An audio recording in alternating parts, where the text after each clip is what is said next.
Tonight will be Jade Boot. Jade, come on up. They don't know the order, so this is sort of nice. They're just going to sit on edge.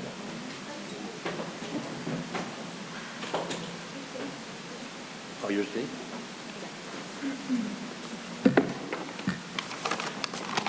Thanks for trusting me to go first. So congratulations to all the inductees tonight. I'm so happy to be back at Behrend, and thank you to everyone who made time to come out and celebrate their achievements. When Erica asked me to present for her, I said yes, of course, without really knowing what I had to do. Erica has always been there for me. She was recently a bridesmaid in my wedding, and I'll be a bridesmaid in her wedding next year. I'm lucky to call her one of my best friends, and we have had 14 years of friendship and memories, and we started as teammates here at Behrend. I remember the first time I met Erica. It was one of our first days being at campus, and the first year players were coming to do paperwork. I was nervous meeting everyone. Were they gonna like me? Was I gonna like them? It all worked out. We're all still friends. But my first impression of Erica was, oh my gosh, she is so tan. But more importantly, it was her confidence. She knew exactly what she was doing and why, a trait I've always admired. Quickly after that, I got to see how her confidence translated to a tennis court. We began practices and challenge matches, and I learned Erica was also a great tennis player. Her rookie year, she was #1 singles and second doubles. Our tennis seasons consisted of practices, van rides, matches, and more van rides. And then after all of that, we still wanted to hang out together. I'm grateful for those times, and they were some of my favorite memories. I got to spend time with Erica away from tennis as well. We shared a few classes together, mostly Erica motivating me to study. I got to know Erica's work ethic and determination. She was always someone who was doing her very best. She mentioned once that her parents taught her she could do anything. So Michelle and Hal, I think you deserve some credit, because I truly think Erica could succeed at whatever she wanted to. During her time at Behrend, Erica was AMCC Player of the Year for 4 consecutive years. She was the only player to ever accomplish this. She has 4 AMCC titles in #1 singles. She likes to say she wasn't as strong a doubles player, so she only has 3 titles. And looking back now, I think Erica's confidence was contagious, because she led the team to 4 AMCC championships, and for that, she was voted MVP each year. So Erica, you are truly deserving of this. Congratulations, and welcome to the Behrend Hall of Fame.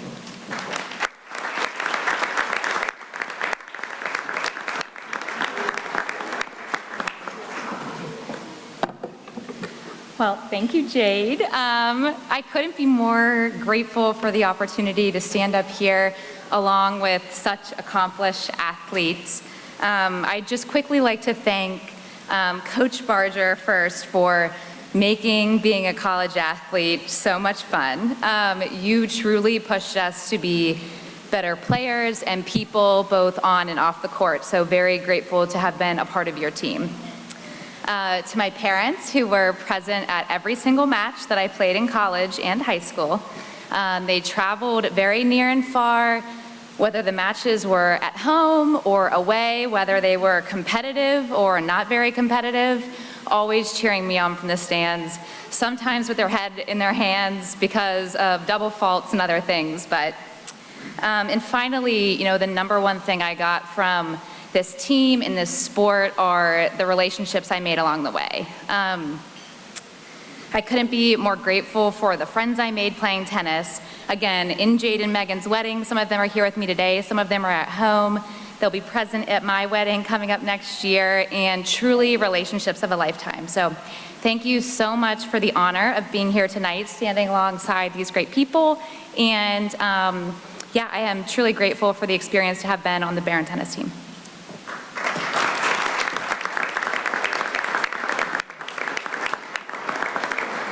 Congratulations, Erica.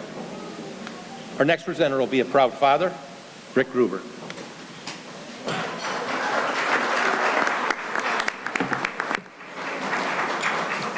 Well, good evening, and I want to say, Jade, nice job. I have 18 pages of notes here, so I'll try and go as quick as I can. But first of all, I'd like to thank Behrend College for tonight. It's been a very nice evening. We appreciate everything. The food, everything was very good. Second, I want to say what we're celebrating tonight is not one award or one honor We are celebrating every practice, every backyard game of catch, every hard-earned win, every loss, every failure, every tear, every teammate, and every coach along the way that this honor represents. I would like to congratulate all of tonight's inductees. Your accomplishments, both on the field and in life, along with your journeys that brought everyone here tonight, are well deserving of this honored induction to the Hall of Fame. When Ashley found out that she would, receive this honor tonight, we were all very proud, and then she asked me if I would introduce, and I was very honored, but also very nervous. Her journey as a student, an athlete, a coach, and person has been a journey of success, primarily due to her strong values, determination, and aspiration to continue to learn, grow, and be the best. We are all immensely proud of her accomplishments, and more importantly, of the strong, independent, and outstanding person she has become. Throughout her entire career as an athlete and coach, she's always had an extraordinarily dedicated support structure, which is evident here tonight. Family and friends, we're always there for her. We try to attend as many events of hers as we can, and we all applaud her in her successes and encourage her through adversity. Anyone who gets to know Ashley quickly realizes that she is driven by competition and is ready to face any challenge that comes her way. She's always trying to do the best, and this was very evident at an early age. I remember just playing general board games with her, and she was very happy when she was winning. But when things went a little bit south and she didn't win, she got pretty upset and pretty angry, and that carried on throughout her entire career, that intensity. And Ashley's often her own worst critic. She's extremely hard on herself, even in the face of success. She always focuses on everything that went wrong, and really taking time to celebrate her successes. As an athlete, at every bat, she expected to get a hit, and not just a hit, but a home run. Every shot in basketball, she expected to score, and if she didn't, she would always consider these failures, but she always continued to push forward, fighting and driving towards more success. Her love for baseball came at an early age. She was always outside playing with the neighbors and hitting bad in practice, and holding her own against some older kids in the neighborhood. We also spent a lot of time playing catch. When she wasn't playing with her friends, she wanted to spend hours just playing catch, and we played games. We, toss-ups, grounders, and just really continued to work on developing her accuracy and her throwing. That was one of my most favorite memories, just spending hours out there with her. In high school, she was a three-sport athlete. She played volleyball, basketball, and softball. And she had success in all of these, receiving multiple varsity letters, honors in each sport. And she also helped to lead their softball team to 2 district tournaments. She was also a good student, remained very committed to her studies, maintaining a high level GPA, and was part of several honors programs. As parents, we couldn't be more proud of her, both of our children actually, because their academic accomplishments and their own self-driven discipline to continue with their studies, and we never had to prod or remind them. Some of the few memories, Ashley was definitely a part of a couple of softball or all-star teams in softball, and one opportunity came at her varsity level. She got to play at the Akron Racers Firestone Stadium, and in this game she was able to hit a towering home run that everybody awed and oohed at. It was pretty impressive. She also had a career day in high school where she, in one doubleheader one day, she was able to hit for the cycle and have 2 grand slams in those 2 games. So Ashley also faced some adversity in high school. She tore both of her ACLs on 2 separate occasions, both playing basketball. This was a pretty significant setback for her because her competition is so high. On both occasions, she was pretty resilient, continued to support her teams. We remember seeing her hopping around at car washes and events, fundraisers for the teams. And she did everything she could to get back into the fields as soon as possible. I remember right after surgery, day after surgery, getting up to go to work, and I go to work pretty early, and she was up already doing her stretches or rehab exercises every day, and she continued that and was able to actually get back on the field in a little less than 6 months in both cases. Her college career began at Miami University in Ohio. She joined the club softball team there, and she enjoyed the experience, but quickly realized that it wasn't competitive enough. After she finished her freshman year and she reflected on the season, she really felt like she wanted to get back into competitive softball. So at the very last minute, she contacted Coach Pondo, the previous coach here, set up a trip. We came up, we visited, and she decided she wanted to transfer and get back to the competitive sport. This was only 2 weeks before school started, so it took a lot to get all the paperwork through and get her up here. And by that time, campus housing was full, so she lived in a hotel for a couple weeks until we were able to actually find her somewhere to stay. But that was the beginning of her career here. And in her freshman year, she quickly adapted to the higher level of competitive play, earning considerable playing time by the end of the season. And as I think it said in the program, made it to their first tournament at the end of that year. In those 4 years of her playing, they were very memorable. Ashley was a power hitter, as for most of her career, and she had a teammate, Amy Green, who's here tonight. They were hitting in the 3 and 4 spots, and they really made it difficult on opposing pitching. It seemed like not a game went by where one or the other were hitting home runs, and often game winners, as was noted earlier. As Ashley transitioned to the coaching role following her playing days, the first few years of her coaching experience, she was definitely faced with the challenge of coaching players that she had actually taken the field with. That made it a little bit of a challenge to navigate, but she managed through these and earned the respect along the way and successfully demonstrated her leadership. Every year she continues to improve her confidence and skills as coach and a leader, and continues to positively influence and develop the young ladies on the team both competitively and personally. As we have reflected on her coaching career, we have seen a positive improvement every year. Early on, as she was learning, she carried on a lot of the same strategies that she'd been familiar with from her playing experience, but over time she's developed her own approach and strategies and truly made this her program her own. Ashley has dedicated herself to softball program, cares deeply about the success and development of the players, and she's truly doing something she loves and wants to do, and never once does it feel like a job. Ashley will give you 100 reasons why she feels like she does not deserve to be honored here, but all I have to do is look at the banners running along the outfield fence at the softball field and realize that she's been a key contributor to almost all, both as a player and as a coach. In the history of the program, they have 10 total conference champions. She contributed 8. They also have 18 combined tournament appearances, which she has contributed to 12. We are immensely proud of her, all of her accomplishments, the person she's developed into, the positive influence she provides for her team every year, along with the inspiration that she provides for young girls to choose something they love and have a passion for. I'll end on this. One of Ashley's biggest goals is to be able to take her team deep into the NCAA tournament, bringing home a Division III championship to Behrend. I'm confident that due to her commitment and drive for success, she will accomplish this goal. Congratulations, Ashley, and we all love you.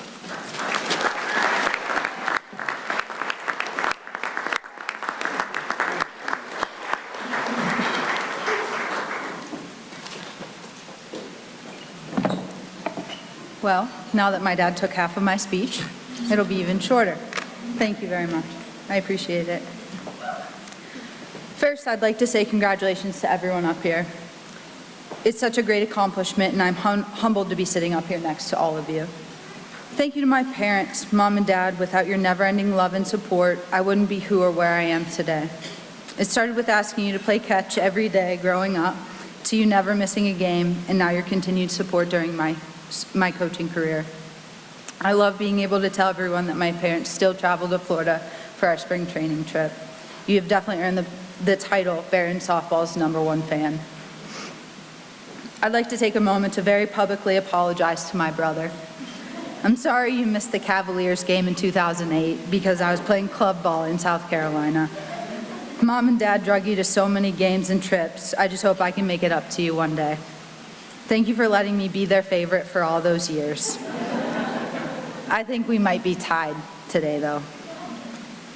To my grandparents, aunts, uncles, and extended family, thank you for all the rides, meals, cheering, support, and love over the years. I'm sorry I didn't play in a warmer climate. To my wife, Paulina, thank you. You did not see my playing years, but have come to be my biggest supporter in my coaching career. I've grown not only as a coach, but as a person because of you.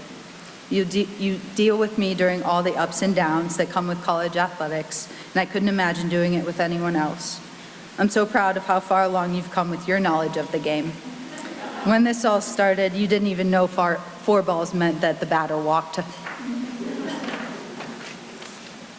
Thank you to my colleagues and fellow Behrend coaches. I know you were always there to listen and give advice when needed. The Hall of Fame is a testament to what you coaches do year in and year out. It is such a privilege to be able to work in this department surrounded by such great mentors. A very special thank you to my assistant, Heather Clark, for her endless commitment to making me and this program better each day. Thank you to all the Behrend athletic staff for all your hard work and dedication to our athletes. Your work isn't always acknowledged, but it never goes unnoticed and unappreciated. This is where he took my whole speech, so bear with me here. Here's a little story about how I started at Behrend. I was an athlete in high school that decided that I didn't want to play sports in college. I just wanted to be the typical college student. I decided to go to Miami of Ohio, and it didn't take long before I got involved with the club softball team. In the summer of 2008, after my freshman year, I knew club just wasn't enough. 2 weeks before classes started, I broke the news to my parents that I'd be transferring to play softball at Behrend. Miami of Ohio was warmer, I already had housing, and classes were scheduled. On the other hand, housing at Behrend was full, apartments were scarce, and I wasn't even accepted yet. But my mind was set. My parents once again found a solution and moved me into a hotel for 2 weeks. I truly can't say thank you enough for trusting my seemingly impulsive decision and working through the many obstacles of getting me here. Once here, I was welcomed with open arms. I started that year with a couple great teammates that are also here tonight that I mentioned earlier, Amy and Kayla. We had some good times over our playing career, and I'm grateful that you're here to share this one with me. After 4 years of playing, I found myself looking for what was next. I got a job and was volunteering with my old team because I just couldn't see giving up the game I loved. In the fall of 2013, I accepted the interim head coach position. A huge thank you to Mr. Streeter for being the first person to believe I could succeed in the role. You have continued to believe in me even after all these years and many nights of questioning everything after a bad game or practice. You're always there to help me find the positive in each situation and that tomorrow is a new day. I can't thank you enough. It's been 10 years since I turned down a potential teaching job on the beautiful beaches of North Carolina to become the program's next head coach. The only time I ever think about that job is when the snow is blowing in February, in March, in April, and sometimes May too. All jokes aside, these last 10 years have been more than I could ever dreamed. It is truly an honor and privilege to spend every day around a group of talented young adults working towards the same goal. A special thank you to all my former and present athletes for trusting me to lead them in those goals. While reflecting on my time around the game, I've come to realize life, like the game of softball, will always throw you a curveball, but with the support and the right mindset, you'll overcome any obstacle. Heck, you might even hit an AMCC title-clinching walk-off home run over the left field fence on the second inside pitch of the at-bat. Thank you, everyone.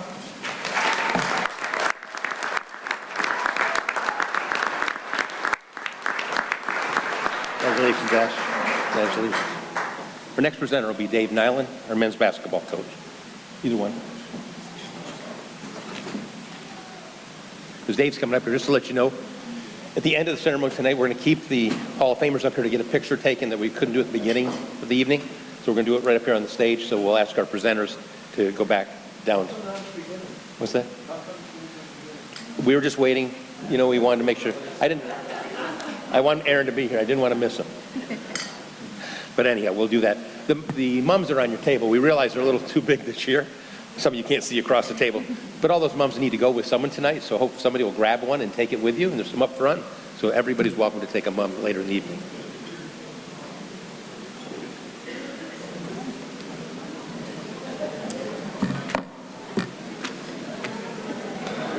I just wanted to, before I get going, and I don't know if Tom's going to do this, but I'd like to recognize the teammates that showed up tonight to support him. If you'd please stand, if you played with Tom, please stand up. There's a number of his former teams. Please stand, guys.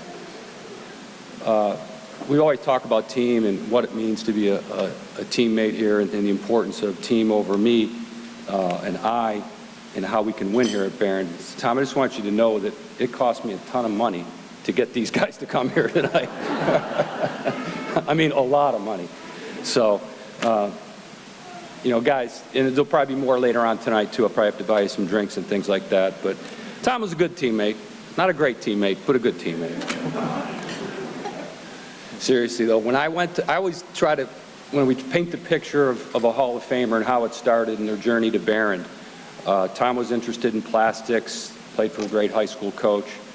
I went to watch him play at Peters Township. I can still remember sitting in the gym, and I'm watching him play, and Mark Murphy, our assistant coach, was terrific. And Murph wasn't with me that night. I'm watching him play, and I'm watching him, and I'm like, man, this guy shoots the ball a ton. I mean, he doesn't pass. And so I'm like, I don't know if he's going to fit in. But he's a good player. And I talked to his high school coach afterwards, and he's like, look, he's going to be perfect at plastics engineering. So I go back and I talked to Coach Murphy, and I said, Tom, I said, Mark, I don't know if Tom's going to fit. We got a lot of good players. But I'm really worried about, I was sitting, I think it was his dad, because every time Tom caught the ball, his father Tim would yell, shoot it, shoot it. So, as a coach, you worry about that a little bit. But at the end of the day, it worked out great. We did get him here. He's one of the first recruits ever to walk through. Tim Lulich, we were talking about earlier, walked through Junker Center. The floor wasn't even down yet, Coach, the one that had water underneath it. But we walked through the Junker Center, and Tom came. And he was a great fit. He was a great fit. He was a great teammate. He played on some great teams with some 3 Hall of Famers. He was a very unselfish player that probably could have scored a lot more points here, but he was selfless. He was probably one of the best two-way players, meaning defensively and offensively, that I know I've ever coached here, and that's close to 30 years. His versatility, 300 rebounds, and these are some things that are not in the book. 300 rebounds, 200 assists, 40% for three-point land. There's very few players in the history of Behrend basketball that have those numbers. He was a great defender, and he led our team in 2003-2004. We led the nation. That's over 400 teams in scoring defense. And that's having guys like James Harrison and Dave Harrison and James Curran on our team, and those guys didn't play any defense. So it was a terrific, terrific accomplishment by Tom. He sacrificed for 3 years. I think the biggest thing that we remember, and his teammates remember this in all seriousness, right before we played Potsdam State in the NCAA tournament game that we hosted here in the sold-out Junker Center, Tom severely sprained his ankle on Tuesday before practice. I was telling Tim earlier, I remember exactly where I was standing when it happened, and the whole gym went quiet. We were a top 20 team in the nation, and without him, it was going to be tough to win. Jeff Webster, our trainer, got him ready to play. We lost a very difficult game that night in front of a packed house. It was a tough loss. Everybody was in tears. I remember sitting with Webby after the game in our office. He came and he said, Dave, there's no other guy that he's trained that would have been able to play through that injury. That's how tough Tommy was. And if we would have won, there's no way we probably would have played that game at Worcester. He was a tremendous talent for us, like I said, a great defender, a great teammate, and one of the most competitive young men I've ever coached. Tom has taken that on since his days at Behrend to be very successful. He currently is now an external manufacturing operation manager of Americas for Bayer Pharmaceuticals. He's married to one of our former Behrend players, Christy Conley. They have 2 wonderful children. They live in Pittsburgh. He's a very close friend, and it is a huge honor to be able to help present to you for induction to the Behrend Hall of Fame, Tom Lulich.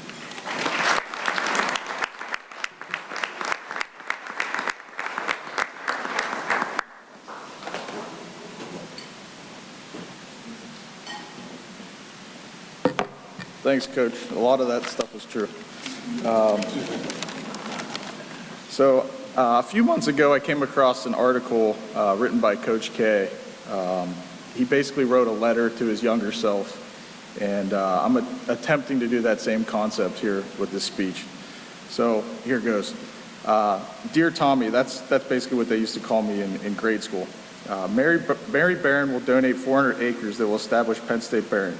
You will be fortunate enough to spend 4 years of your life there and build a lifelong friendships, countless memories along the way.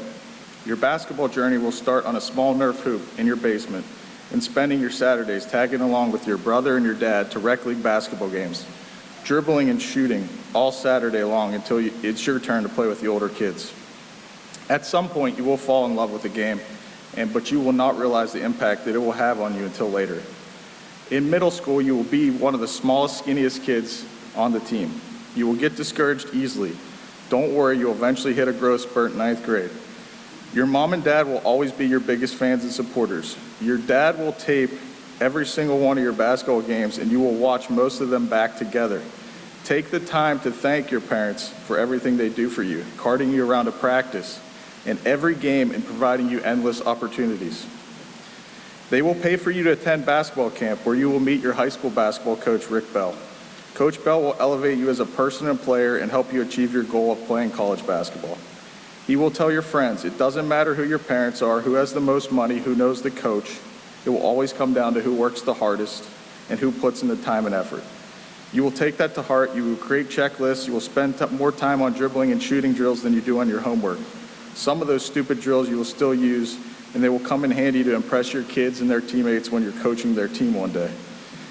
You will get to experience a lot of success playing high school basketball with your friends against some great competition in front of some large crowds. Take it easy on the refs, as you will become one someday.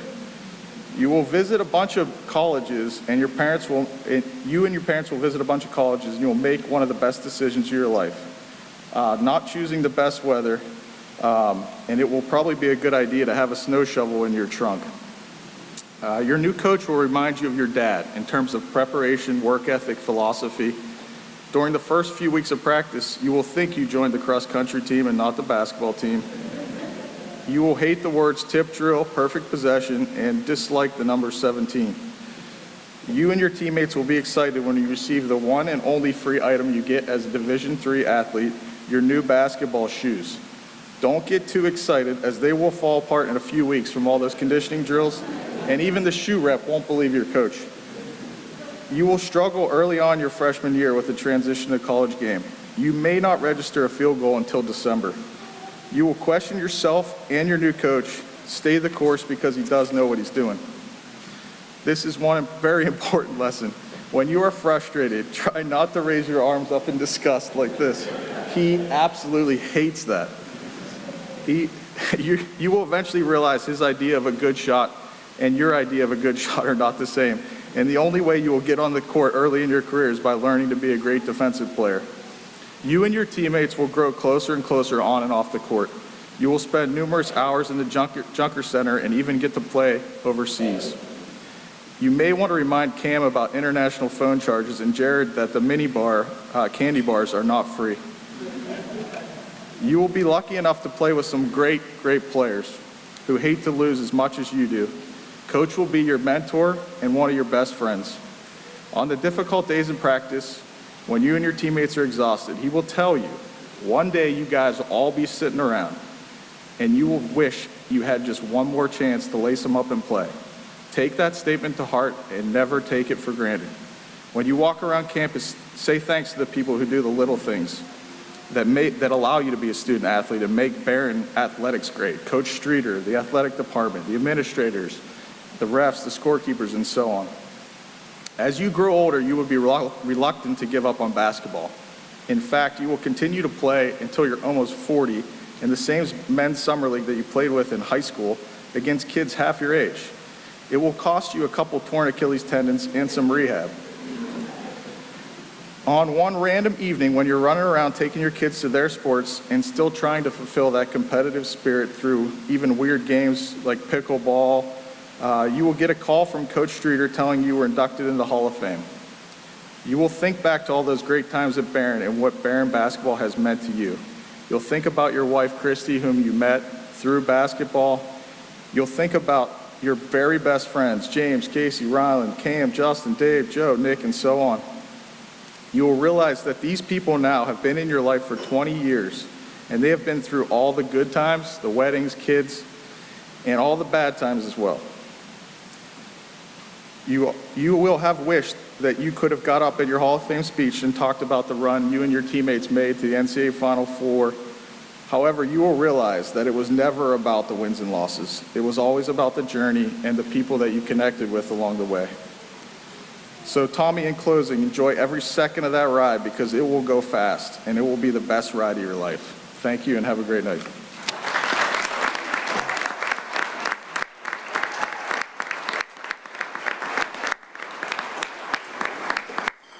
Congrats, Tom. Coach Benham, you're up next.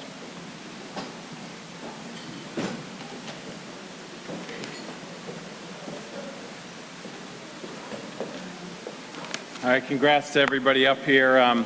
Jeff had the pleasure of being celebrated last night at our alumni social with about 40 alums, and 1 second here. It's my Be Real app, Jill, so I need to answer this. I only have 2 minutes to do it, so can you smile, Jeff? Yeah, Gen Zers love this thing. I don't know if you have it yet, but it's really, really cool. 2 weeks ago, I'm in the dugout with our guys, and like, Coach, you got to take the picture right now.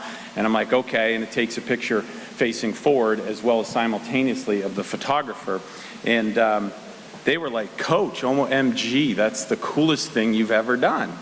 And I paused and I said, Nate, the gentleman who asked me the question, I said, I'm 52, I've done some pretty cool stuff. So he says, for instance? And I'm like, well, I've parasailed. It's like, you're a bird. It's unbelievable. He shrugs his shoulders.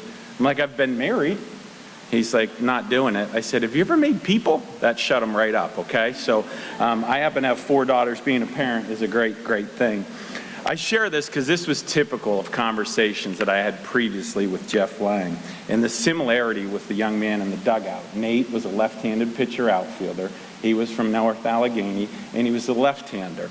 And if you don't know much about lefties, they make up about 12% of the population. They're very, very rare. So I wanted to kind of frame in who Jeff Lang is. So he's kind of like a unicorn. Kendall, this would be a perfect time to show everybody your dress if you wanted to. This is Jeff's niece, and she has a wonderful unicorn on her dress tonight. After being raised by awesome parents, George and Carol, Jeff received an education between the chalk lines. He has this magnetism to him. He made the game fun. Did he intimidate the young players? Absolutely. This is because he played so hard. He ran like a cheetah about to consume a meal. And a couple teammates shared some thoughts on Jeff I'd like to share right now. Ryan Little said he had this crazy ability to flip the switch. At one moment, he's talking about the solar system shagging balls in the outfield, and then he steps in the box and it's go time. All focus, first and foremost, compete. Another teammate, Ryan Craig, shared several comments, but this one got me. Jeff and his family was my family when my family couldn't be there. I will always appreciate him for that. Jeff just has this ability to draw people in and help them get the best of themselves. He pushed his teammates, prodded at his own game, and that mindset, that drive spilled over into everything we had done. Because the game of baseball entertains such a high level of failure, it's important that athletes have the ability to contribute in more than one way. Lang was a great 5-tool player. He could hit for average, he could hit for power, he had speed, he had an arm, and he could play really good defense. And he was driven to win, and we did. In our rookie season with him as an anchor in our lineup, our team goes 17-1 in the league with him patrolling the outfield to go to the NCAA tournament. The following year, we win the league again, win 30 games. We go to another regional. And you guessed it, during his junior year, we win the league for the 3rd straight year at Frostburg State, advanced to the tourney. At the pileup, I think you spent about an hour on pitcher's mound at Frostburg. Took a little dirt pile from the mound. Do you still have it? You do. Okay. During Jeff's career, we go 61-13. We average 30-plus wins a year. He hits 300 for 4 straight years, scores 153 runs, steals 71 bases, 60 extra base hits. Folks, those are big numbers. Those are really, really significant numbers. Jeff's competitive drive still burns to this day. I was on vacation in Deep Creek, Maryland, and he immediately asked me, is that anywhere near Frostburg? And I'm like, yeah, I think it's down the road. He asked if I stopped by with a 2010 AMCC championship trophy and showed it to him, but that's just the way he goes. People in baseball argue that the triple can be the most exciting play in the game. So Jeff would drive the ball 380 feet to the right center scoreboard, As the outfielders chased the ball, he tried to make 2 left turns go 270 feet before they could make a play. It was a thing of beauty. He could fly, kind of like me when I was parasailing. Jeff set the single-season record at Behrend, the AMCC record, and was nationally ranked for triples in a single season and per game. He registered over 195 hits. In 60-plus years of the game of baseball here, less than 7 people have accomplished that goal. Here are a couple Jeff Lang unicorn moments. We're playing Greensburg in the AMCC playoffs in Game 1. It's win 2 of 3. Lang's on third, right-handed pitcher on the mound, and there's an opportunity. We give the hitter take. The pitcher stares at his cleats, takes a deep breath, doesn't glance at Lang, and the 3.3-second interval starts. 1, 2, 3. The drama, fans are wide-eyed, people are standing up, the dugout's going crazy as he accomplishes a straight steal of home. It's only been done once in my 30 years coaching baseball here. Every ounce of air and competitive spirit evaporated from the Bobcats team. We win that first game, we roll in Game 2, go on to win the conference championship. Another moment that'll only take 8 seconds to explain because that's how long the 2 balls that Jeff hit were actually in the air. We're at Indian River playing a nationally ranked St. Scholastica team down in Florida. He hit 2 missiles that just happened to clear the hitting facility beyond right field. That was an unforgettable moment for both you and your teammates. That came up about 10 times last night and definitely today. In closing, this is a Jeff Lang moment that I think is kind of funny. My wife and I had a couple kids at the time. Adult dinners had gone by the wayside, and I was talking at practice about finding a sitter to help watch the kids. Jeff's like, I used to watch my cousins. I got a friend. You know, they watch their neighbors. We'll give it a try.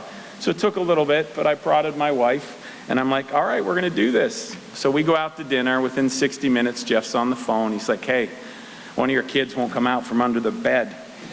So we head home. I know to this day, Jeff still feels bad about that. You should. My daughter still does. She's actually permanently scarred from the experience, has stranger anxiety. Counseling helped a little bit, but it's the only time that a player ever attempted to watch my kids. Jeff, this is your Hall of Fame moment. You're a special young man and an awesome individual. You left an indelible mark on me in Penn State Behrend baseball. Congratulations and thank you for being you.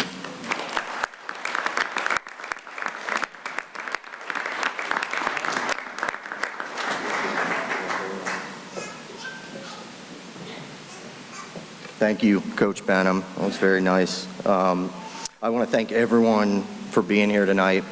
Thank you for the honor. Thanks for everyone coming to support all the athletes up here. First, I want to thank Coach Streeter. He doesn't get enough credit, doesn't get talked about enough. He does so much for the student athletes, the coaches, the university. Always make sure that, you know, we have what we need. So we always appreciate that. Thank you, Coach. Thank you to my teammates, you know, the best group of guys in the world. None of this would be possible without them. The run that we had over the 4 years, that was really special to me.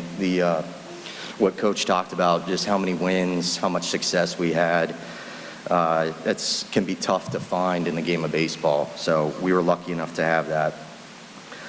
Thank you to Coach Benham. You know, if you know this guy, he's a first-class person all the way, the best coach in the world, and sets the standard of what it means to be a college coach.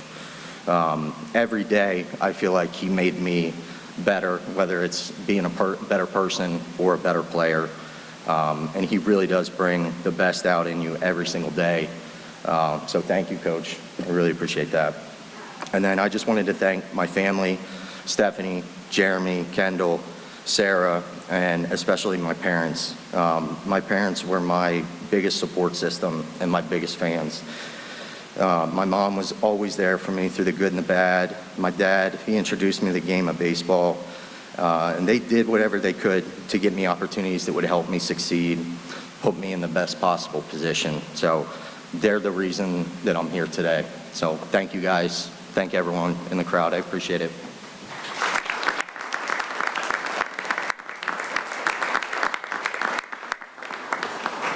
Julie, you're up next.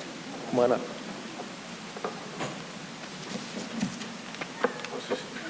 Can you get out?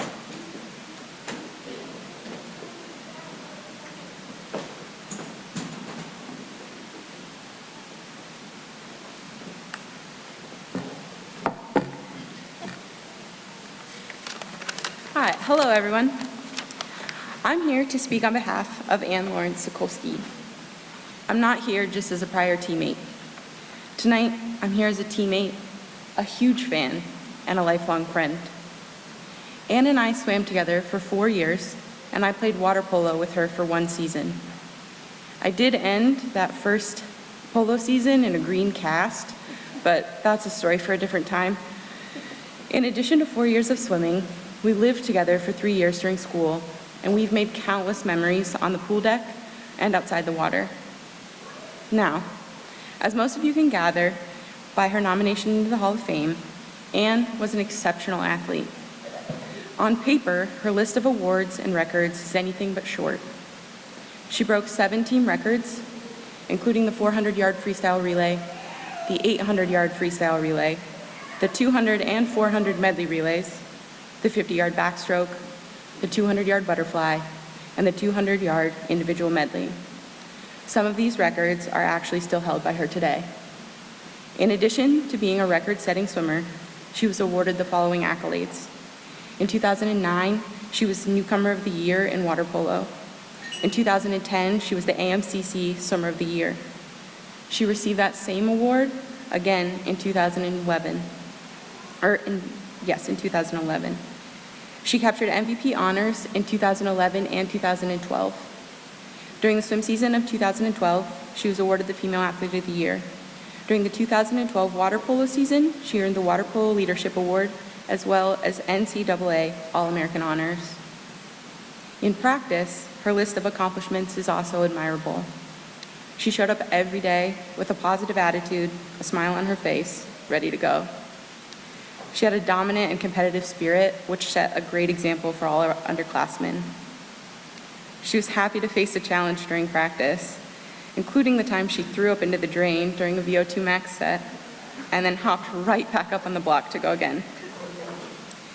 Ann was always willing to do whatever the team needed, including swimming events that she didn't normally swim or train for. Not only was Annie able to learn the game of water polo quickly, she excelled at the game and was able to balance 2 separate sports in addition to her academics. And finally, she was always at the end of the lane cheering the absolute loudest for me and her other teammates while wearing her crazy rainbow hat. Now, if that long list isn't impressive enough to be the reason that she deserves the Hall of Fame honor, I'd like to tell you on a personal level why this is so very much deserved. Many people experience difficult times during college. I lost my father during my sophomore year, and much like the way she stepped up on the pool deck for her team, she stepped up for me in the months and years after my dad passed away. With every challenge we faced during those years, we leaned on one another. I grew to learn that no matter the time, the challenge, the amount of compassion, or maybe even tough love that was needed, we would always be there for each other. Looking back now to the fall of 2008 when I met Annie, the thought never crossed my 18-year-old mind that one day this very chatty, competitive, talented girl from State College, Pennsylvania would someday introduce me to my husband, that we would stand next to one another at our weddings, or that I'd still remember the first time I held her firstborn daughter. However, here I am, 14 years later, remembering the many outstanding awards that Ann has received that earned her this spot in the Behrend Athletics Hall of Fame. But I'm also here to tell you that this spot is well-deserved because of the kind of woman and friend that she is. Annie, welcome to the Hall of Fame.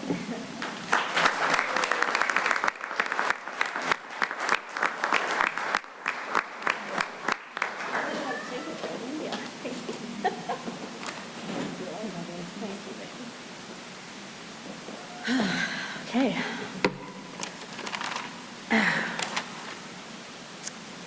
So, before I start my speech, my firstborn daughter told me I should just come up here and say that I love Julie and I love Behrend. And to be done with it, which sounded pretty good to me. But I think there are a couple other people that I have to thank along the way. So I wanted to take this opportunity to thank the athletic department for hosting this event. Thank you to everyone who came out and joined in this special evening. And of course, congratulations to my fellow Hall of Fame recipients. This is very much deserved for all of you. Thank you, Julie, for coming all this way here from Chicago to introduce me tonight. When I found out I was receiving this award and I needed someone to speak on my behalf, I immediately thought of you. And of course, when I asked for you to be here, your response was immediately yes. No questions asked. I didn't even give you any details of what any of this was going to be. She just said yes. I'm so grateful for the friendship we have and for the many things we shared at Behrend, in the pool, and beyond. To my other teammates that are here tonight, thank you. Thank you for sharing all the early mornings, tough workouts, and championship memories. The reason behind all those early mornings, tough workouts, but most of all championship memories, are my coaches, Jen and Joe, who are here tonight. I didn't say thank you during the days we did doubles or the grueling training trips where I was forced to swim 3100s butterfly. As I stand here today looking back on the hard work, I just want to say thank you for teaching me to persevere. Lastly, to my parents and family, Mom, Dad, thank you. You are my longest and truest fans. Did you ever think when you signed up your 10-year-old daughter to be a Park Forest bullfrog that this is where she would be today? You don't get many opportunities to thank your parents, and I just want to let you know you did a wonderful job with me. To my husband, I'm so thankful that this school brought us together, and we have created quite a wonderful life. Sorry, everyone. These two wonderful girls would not exist without this school and this team and this entire community, so thank you. These are the people behind this award who helped me to achieve my goals. I would have never been able to reach this on my own. Thank you.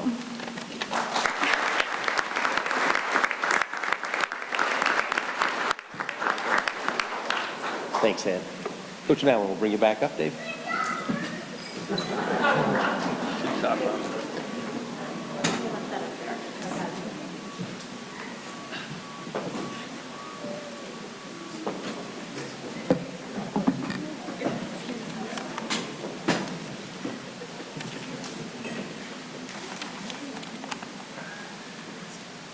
So we have, again, a lot of former Behrend players here. I would like to have the players that played with Adam and coaches, Coach Flaherty, and the players that played with Adam Kaiser. Just stand up, guys, real quick to be recognized. I got a great group of guys. I didn't have to pay them to come today. I didn't have to. So you guys can sit down. But I don't know if I didn't have to pay them. But Kaiser's family did. So they got a big family, so those guys are getting a big check. But, you know, it's still nice to have Kais here. So this is the night of the shooters from Penn State Behrend basketball. Again, I try to go back to when I first saw Adam and kind of caught my eye as a coach. You go out and recruit. I was sitting down at the Hammermill Center in the old Metro League, doubleheaders. He's playing on a loaded Cathedral Prep team. They're blowing out a team. All 5'10" of him's coming down. We're watching him. He's going down the length of the court. I think he's going to lay it in. He goes up and tries to dunk the ball. He's 5'10". He didn't come close. He's going to say he came close. He didn't come close. And I'm thinking, it's a pretty athletic move, but also pretty gutsy. His coach, Bump Flanagan, I think, ran on the floor and took him out of the game. But it did catch my eye. And we kind of recruited him and kind of went under the radar. We did our mile right out here beyond Erie Hall. And Adam was a great high school runner, one of the best in the area. And he set a record for our mile run that we used to make our team. And I was pretty impressed. About 15 minutes later, we go over to the old Erie Hall, and we're doing some drills, some dribbling drills, 2-ball dribbling, basic drill. He could barely do them. I walked over to my assistant at the time, like, this guy, he can't dribble. It's kind of important for basketball. I said, did I really miss that bad on evaluating him? So we get to practice, though, when we started shooting. And that guy could shoot. He waited his turn. His freshman year, I look back at the box scores. He waited and waited. Didn't play much hardly at all till the very end of the season on a really good team. All of a sudden, he started appearing in the box scores. Played in some really big games for us at the end as a freshman with some really good players. He only made 15 threes that year, though. He left here as the all-time three-point shooter, leading shooter in the history of the college. So that means basically in 3 years he set that record. He made 69 his sophomore year, 88 his junior year, 74 his senior year when every team we played knew that he was going to shoot. He was basically facing a face guard defense. In his sophomore year, in a huge AMCC championship game, he hit what we call a bomb. And I knew he was going to shoot it. We ran the play for somebody else, but I had a feeling he was going to shoot it. He caught it and let it go, and it was one of the biggest shots in our school's history. The NBA guys call it a cold-blooded shot, and that's what he was. He was a shooter, but he also carried us his junior year on an injury-riddled team, and he was terrific, shot 41% in those 88 threes. He came as a quiet local kid that I never really knew that wanted to get into coaching. He joined our staff, kind of grew as a coach. He became a special education teacher in the Erie school system. In April of 2021, he was recognized as the Golden Apple Teacher of the Week Award, Teacher Award. He works with students with some severe disabilities and challenges. I watched Adam grow as a young man. He coaches the Erie High Royals as an assistant with some kids who come from tough situations. He's there to serve them, and that is why I'm most proud of him as a young man. He was a great teammate, a great shooter, but he's become even a greater person in the work that he does to serve the students of the Erie School District and the young men that he mentors. He and his wife Kelly have two terrific young, energetic boys that have come to our camp. They're terrific. He has a beautiful, large, extended family here in the Kaisers, here in Erie. It is a great honor to present a good friend and a great person and a great representative of the Penn State Behrend community. Adam, welcome to the Hall of Fame.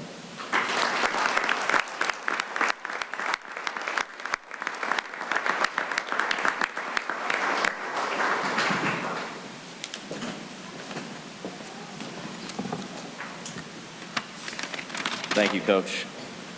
Before I start, I want to let everyone know that I'm much better at playing basketball in front of large groups of people than I am at giving speeches, so bear with me here.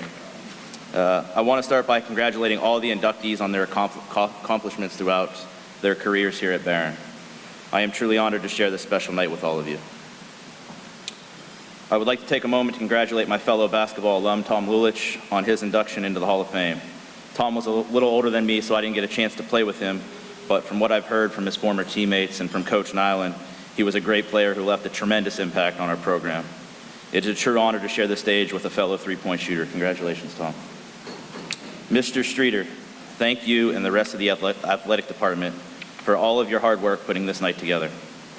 I had the opportunity to work in the athletic department as an assistant coach, and I've also worked many basketball camps in the summer.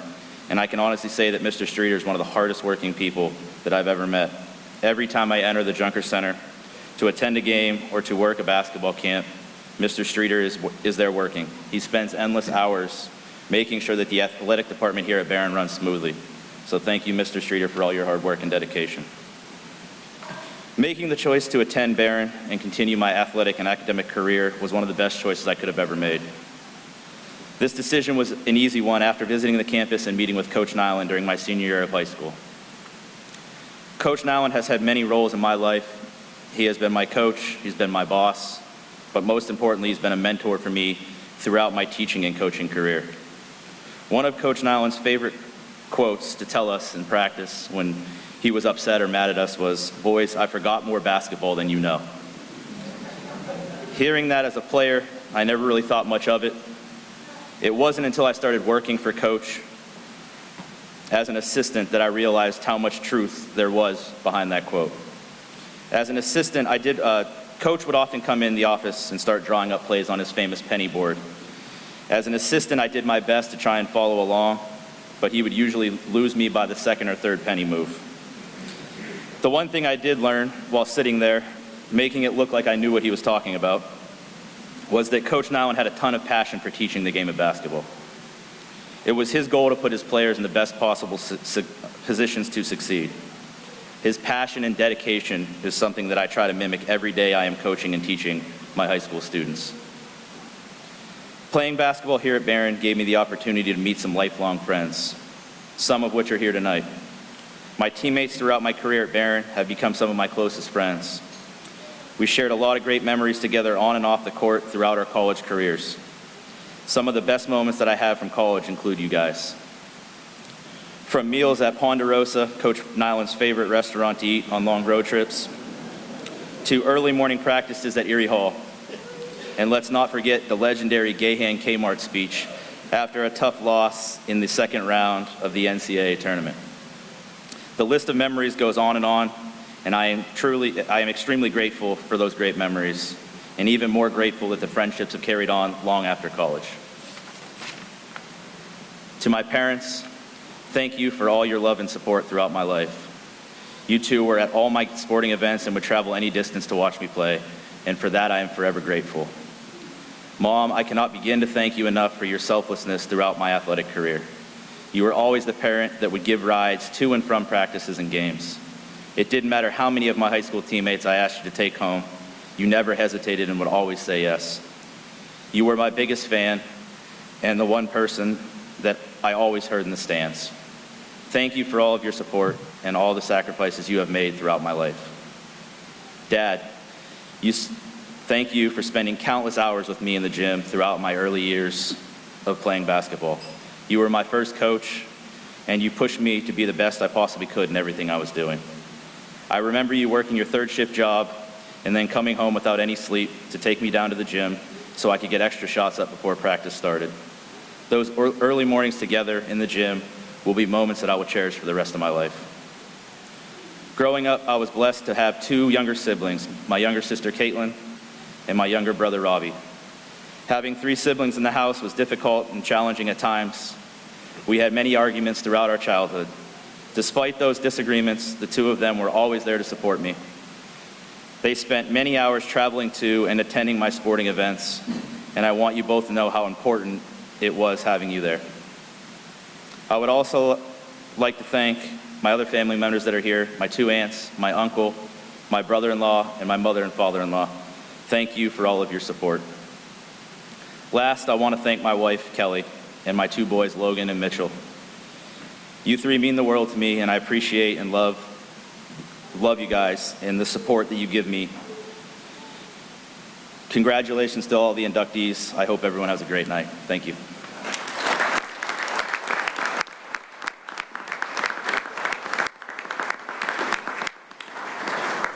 Greg Cooper will be up next.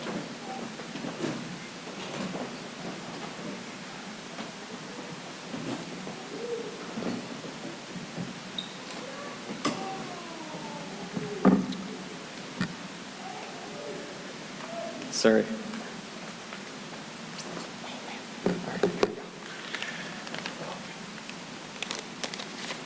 Really glad that we could be here tonight, and congratulations to all of the inductees. It's impressive just to hear about all of the things that we've seen. And I came here as a student athlete in the fall of 1997, and that happens to be about 25 years ago as well, but right about when Coach Streeter was coming on board, and just seeing how the programs have all grown, walking in, and some of these coaches who were here as coaches, I didn't know that, when you're a freshman, you think that those coaches must have been there for like 20 years already anyway, but turns out it was only 3 or 4 for some of you, so no, I'm just kidding. But just amazing to be able to coach with these other coaches and just see where the program has gone. But I'm going to talk about Katie Minoski first. First of all, congratulations. This is so well deserved for you. In our program's history, you were one of the specific athletes who helped bring us from having throwers to going to meets and people being intimidated by our throw squad. And that had a lot to do with you. You never got to have a home meet as an athlete. And if you look up on the Behrend fields now where the soccer fields used to be, there is a throws facility, and I think a lot of the training and the work that you had to do on your own with us out at Harbor Creek, doing all those kinds of things were really just monumental to our program. You put records out there so far that we still have women who are chasing you. You even helped us be creative with a chain hammer because apparently we were throwing a hammer where the Harbor Creek marching band was going to march, and that was causing too many divots. So we were creative and inventive. Just a couple of things I wanted to remind you of. I'm not sure if you remember all of this, but do you remember when you came on your visit to campus? I believe your mom was there as well, and I was wearing a tuxedo, all dressed up to go to a wedding. And I remember telling my former teammate, hey, I gotta go meet this young lady. She's really good, and I don't want her to, go somewhere else. So I want her to come throw for us.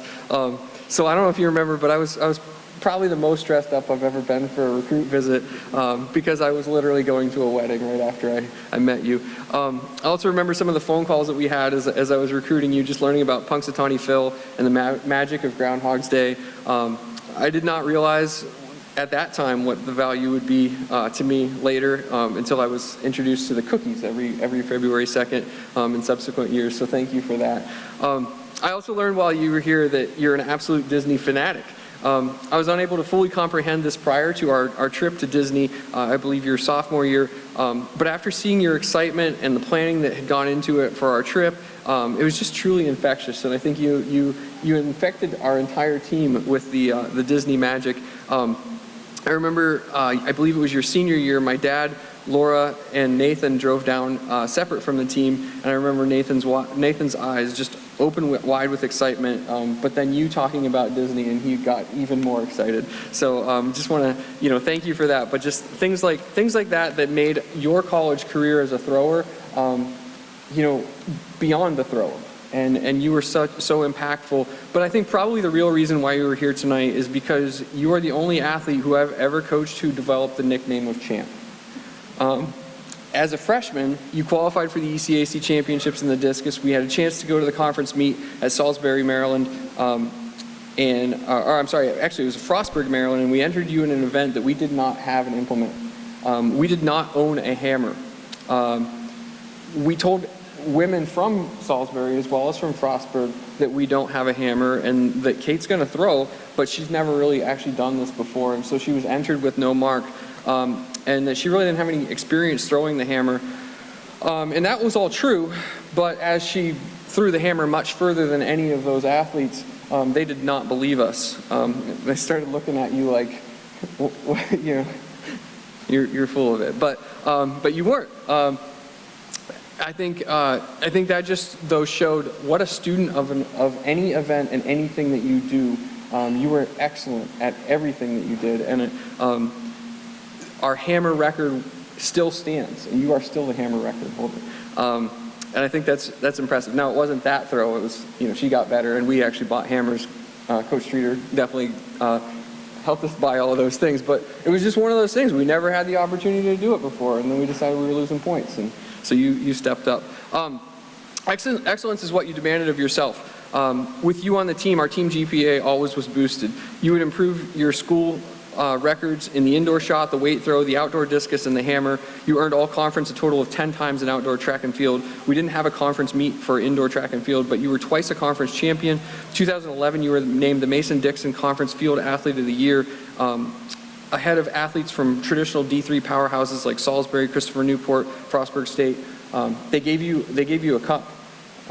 We were talking about that earlier tonight. We got plaques tonight, but they gave you a cup at that time. You were the Rookie of the Year for the team in 2009, Sportsmanship and Leadership Award winner in 2010 and 2012, our MVP for our team in 2011. You were the Academic Athlete of the Year, graduating with a 3.99 GPA in math while doing all of these things as an athlete.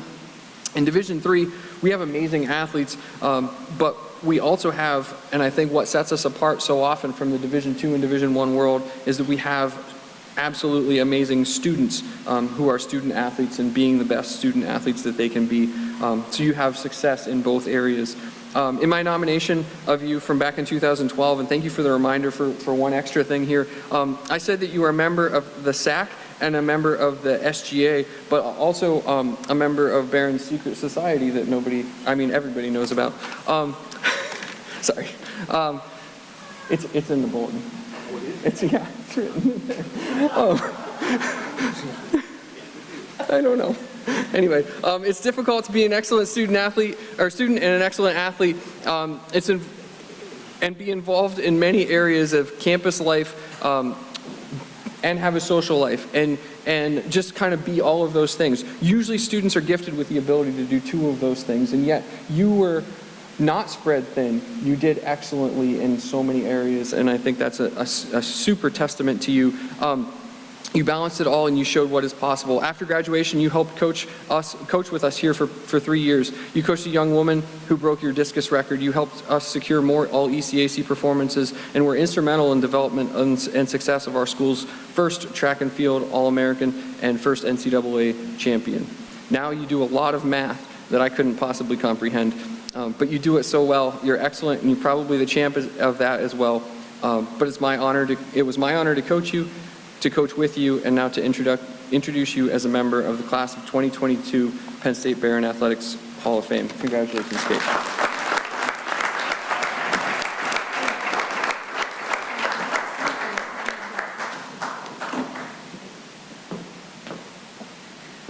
All right, contrary to Greg's speech, I'm not a Disney adult and I'm not a nerd. I feel like we should start there. But no, I do want to thank you, Greg.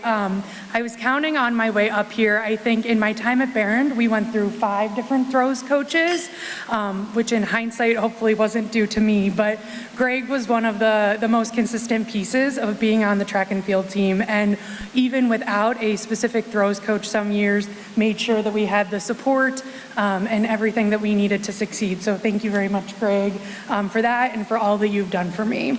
I also want to thank Mr. Streeter. I know, I think Coach Nyling, you had said it, but as Mr. Streeter was introducing everyone's 25th anniversary, it was also his. And he is one of the silent, most impactful people at Penn State Behrend, always there to support student athletes and really the embodiment of everything that makes the athletic program successful. So thank you for that.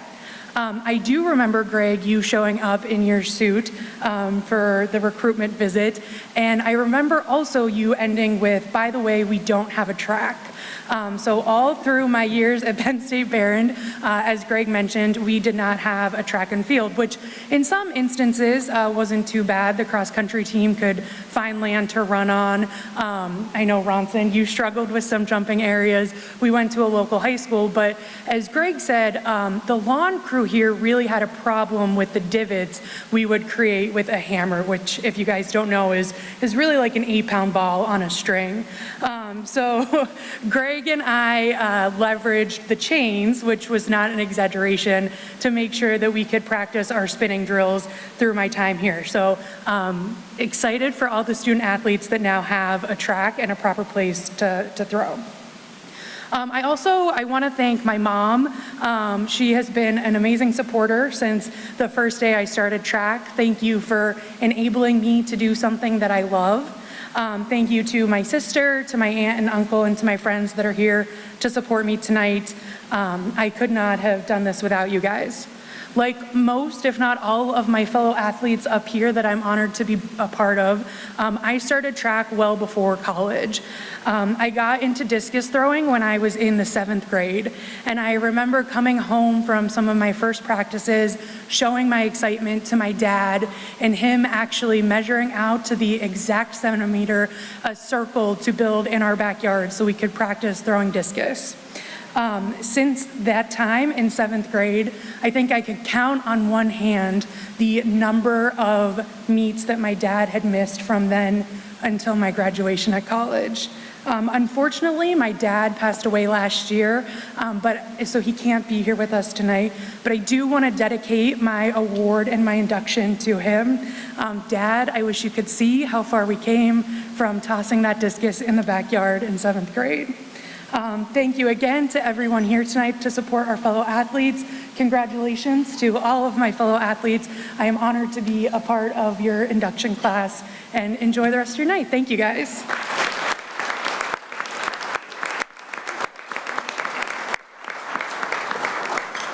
Congratulations, Kate. Coach Fertano, it's your turn. This may be trouble.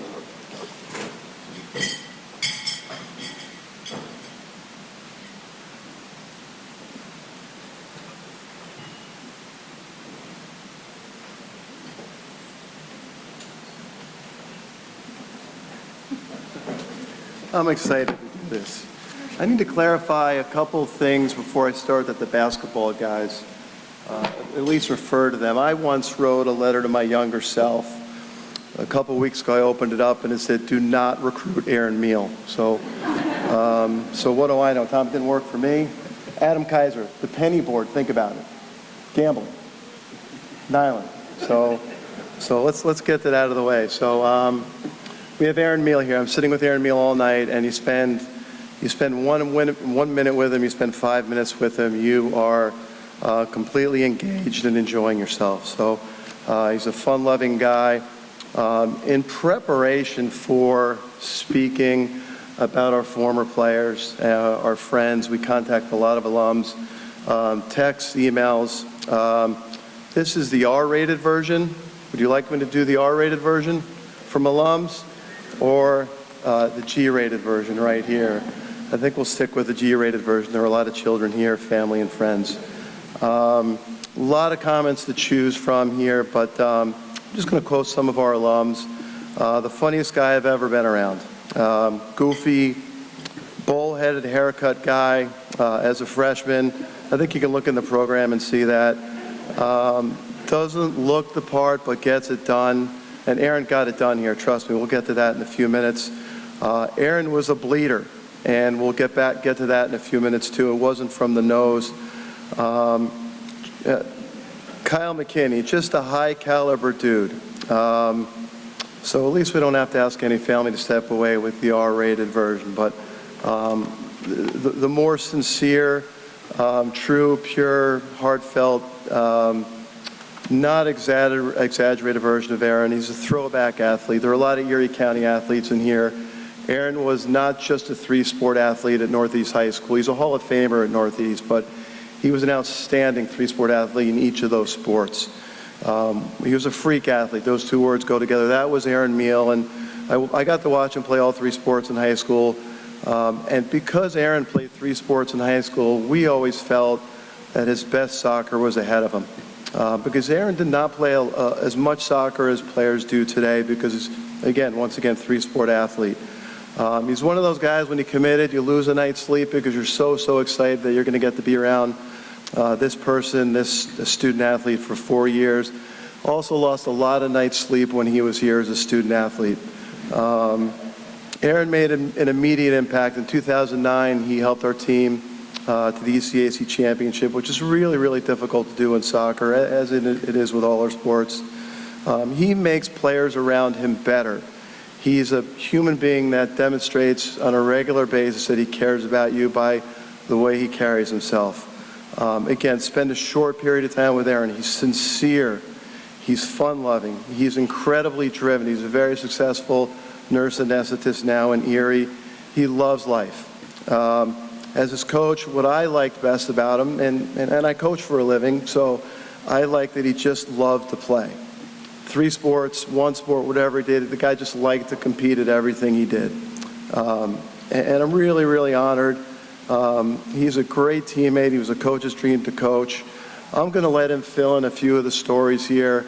Aaron was always on time. Were you always on time, Aaron? I'm going to let him fill in some of the blanks. Aaron bled, but I'll let him talk about the bleeding when he gets up here. But Aaron, thanks so much for your commitment, for your friendship, for your unwavering drive to be great. You are truly a friend for life, and I'm privileged to do this tonight for you. Congratulations. Welcome to the Hall of Fame. Come on up.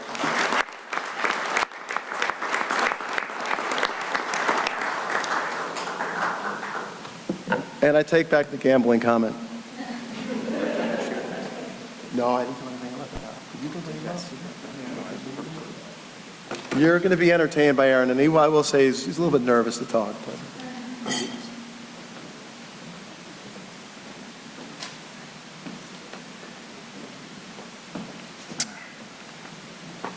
So this says induction ceremony, it's more of a roast. We'll get that addendum next year. Yeah, thank you. Not what I came here for. All right, I'll be brief and to the point. Hello and good evening, everyone. I'd like to say congratulations to the other inductees. I'd like to say thank you to AD Brian Streeter behind us. And one point is that we all thank him, but he does so much for this school. I think we all say it. Coaches can agree. You have coaches here for 25 years. It's because of Brian. So thank you, Coach Parapano, for recruiting me and giving me the opportunity to play for Behrend. I would like to thank my parents, Dave and Janice, for sacrificing everything weekend of their lives when I was little up until the end of my collegiate career. I wouldn't be where I am today without you both. Lastly, I'd like to thank my wife for being supportive throughout my personal career. My accolades are in the handout, so I'm not going to belabor what I accomplished on the field, but I can't emphasize enough the memories I made off of it. Soccer has taught me more life values such as discipline, leadership, respect, compassion, and commitment. I've carried these values with me, and they've allowed me to be successful in my own personal life.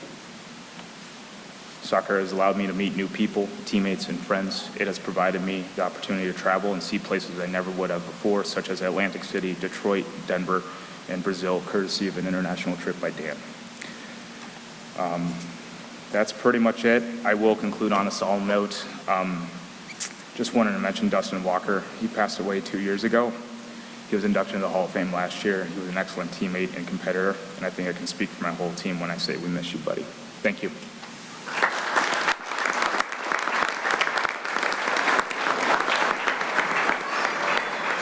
Greg, you're up.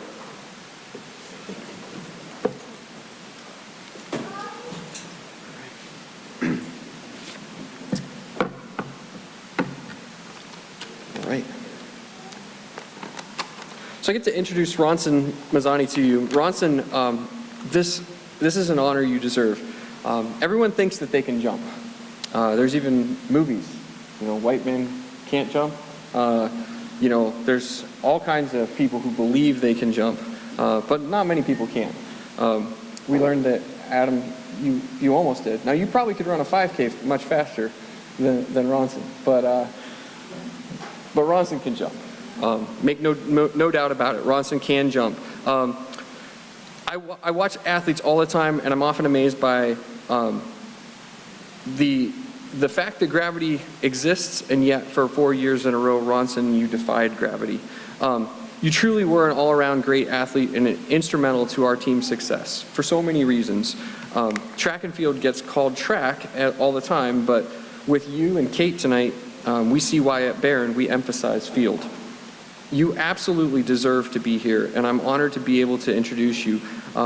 When I told a story about recruiting with Kate. When I was recruiting Ronson, he was looking at Behrend and a whole bunch of also football programs, some Division I scholarship football programs. Not wanting to have too many concussions, he did make the wise decision to come here and to jump for us.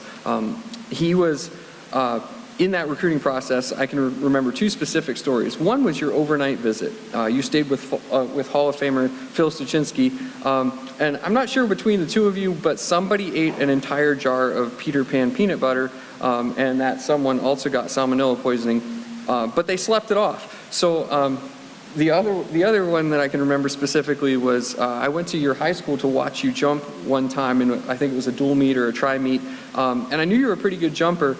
And then I watched you take off from the board, and I watched you land at the end of the sand pit. And if you had gone 1 inch further, you would have been on the track. So I learned that Ronson's ability in high school was not just to jump really far; it was to also stick the landing. Which thankfully in college we were able to jump from a little further away, and you got to improve. It was impressive to watch that, and now. An introduction of Ronson could be all about jumps, or even about introducing to him the javelin. They don't have the javelin in New York State, but Ronson came here, he threw the javelin just a little bit. He could throw a football really far, and he could throw a javelin really far too. So he ended up being all conference in that, but he also has a love of food. Stopping on the way home from Wheeling Jesuit, we located an all-you-can-eat steak place. Now, all-you-can-eat steak might have been our first clue that it might not have been the best quality steak. However, I think they also closed after Ronson left them because they ran out of steak. So seeing meals for two when we would stop, and you would just continue to fuel yourself and be a better athlete. I'm still impressed, not only by the amount that you ate, but by the ability for you to eat that and turn it into fuel and then just continue to fly further and further. I remember one time in the food court when you told me that you were not hungry. I was telling your parents this earlier tonight, and I worried about how sick you actually were that day, because if you weren't hungry, something was clearly wrong. I also remember Ronson, Eston Mike Stark, buying Powerball tickets at a mall in, I think, Springfield, Massachusetts, because we wanted to fly home in a helicopter, which obviously we would have done if we would have won the Powerball. But just, some great memories outside of the track and field world. But MVP, 3 school records, program changer. Just a handful of Ronson's achievements include MVP of the team in 2009, 2010, 2011. He was the Rookie of the Year in 2008. He was all-conference in the long jump 4 times, triple jump 4 times. He had 4 opportunities in both of those. Javelin 3 times, high jump 4 times. 15 times he was all-conference just in the field events. Qualified for ECACs in 23 events, 23 separate events that he qualified for. Earned all ECAC 6 times. Now that's partly because coach was not willing to put him in 23 events over those 4 years. The ECAC at that time was represented by over 100 teams, and it was also used as a last chance qualifier for NCAA championships. Ronson was a long jump phenom. He's the only athlete ever from Behrend to jump over 7 meters. That's over 23 feet in the air without touching down in between. He did it more than a handful of times. He hit the NCAA provisional mark on 4 different seasons, which means basically he was ranked in the top 25 at that time. While he would have made the cut to go to nationals in 2011 if the rules were the same as they are today, the NCAA just did not sponsor as many qualifying spots. He worked harder, and he pushed himself harder, and he pushed himself and our team to be better. Most jumpers are really good at 1, maybe 2 jumps because there's slight differences in each jump, but he was excellent at all 3 jumps. And like I said, also the javelin as soon as we learned how to pick that up and get it in his hands. To this day, he holds the school record for our team in the indoor long jump, the indoor triple jump, and the outdoor long jump. We had another 4-star football recruit a couple years ago on our team, three-time All-State linebacker. He jumped for us in the long jump, and he was the closest, and he was in the 6.88 range. Just not quite there, but what an amazing accomplishment that over 7 meters is. Ronson, he is the only reason, that other young man, that Ronson does not hold 10 out of 10 of the top 10 marks in the long jump, both indoors and outdoors, as he did for about 9 of the years prior to that. You absolutely, again, I'll say it again, you deserve to be here just like each and every one of these Hall of Famers do today. And today, you would be my best jumper. But not only that, in the 400 plus NCAA Division III programs, you could walk in any year and you would have been one of their best jumpers. You were program changing to us and impactful to us. And thank you for choosing Penn State Behrend. Congratulations on all of your success and your success now as a business person and in settling down and having a beautiful family. Congratulations and welcome to the Hall of Fame class of 2022.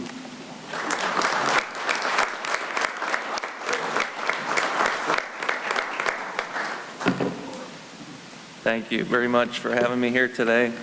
Happy to be here. I haven't been back to Behrend since I graduated in 2011.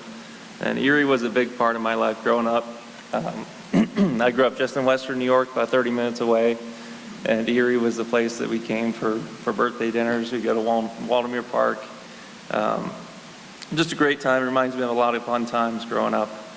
And when I think about my time at Penn State Behrend, what I learned about college, and just some three things I'd like to point out. Hard work is really where I'd like to start. Learned that from my parents a long time ago. They've owned and operated multiple businesses over 35 years. This year is going to be their 40th anniversary, and they've always been involved in my sporting events and supporting me growing up. So appreciate them being here tonight. And they really taught me how to use that hard work ethic and excel in sports and track and field. My accomplishments that Greg mentioned, personally, I've been able to build a great family in Pittsburgh with my wife Stephanie here and our 2 daughters, and she was also a Behrend athlete in volleyball. And at Behrend, the coaches pushed me to really continue to improve myself. So when I came in as a freshman, I think I broke most of our records in jumping, and broke those multiple times throughout the year. So I was kind of jumping against myself a lot of times, and still hold multiple records here. So recognition, it's really important to look back and just acknowledge everybody here, what we've done. I know I didn't remember all of the things that we did in track and field, but really appreciate being inducted, and appreciate the support from the coaches and the staff here for putting on this event. So that's all I had to say. Thank you very much again, and hope everybody has a great night.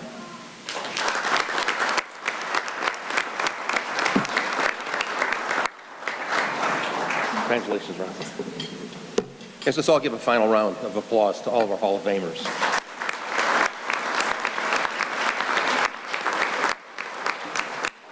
These truly are great student athletes, and that's what they are, student athletes. Some talked about their student success.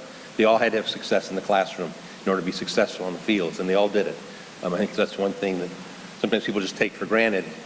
It's something they had hard work, dedication in the classroom carries off to what they've done on the fields, and we're lucky. We're also lucky with the coaches we have here. Penn State Behrend is a unique place. I mean, we look at Behrend as being a special place in the Penn State system. It's the best school within the system. It produces the best student athletes. These kids are all winners. They'll be winners the rest of their life. I think the one thing I have cherished over the years I've been here is, one, having a chance to coach the coaches I have. I myself was a coach and loved every minute of it. I miss coaching every day, but I love coaching these guys. But to see our athletes go through, and we go through now, we've got 375 athletes this year. We've had that for the last probably the last 10 years. Our administration here is totally supportive. You know, they're behind everything we do. Yes, there'll be some yeses and there'll be some nos. That's part of life, and we learn to manage those. And I think it helps our student athletes up here. They're going to have good days and bad days, but they know how to power through. And the success they've had and the failures they've had have made them better people. And I really, truly think the Penn State Behrend has produced some wonderful, wonderful student leaders that are out there.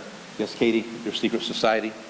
There's a special group of people on this campus that do things on this campus that nobody knows are being done. And that's what I think is unique about here. We've been able to do some things to benefit the students, benefit the college without people knowing it's happening. And sometimes that's the best way to do it. Not do it anonymously. Nobody needs to know who you are. But all you guys here, I can't be prouder to have you all in our Hall of Fame. Again, your photos are hanging in the Hall of Fame right now over in the Junker Center, in the Sweeting Room. So if you ever come back on campus, please stop by. Erie Hall, the new Erie Hall that's sitting out here, the pink building, will change colors in the next couple weeks. But Erie Hall will open in January. We welcome you all back on campus, and that'll house a number of things that benefit all our students as well as you alumni. So we hope you come back on campus again. But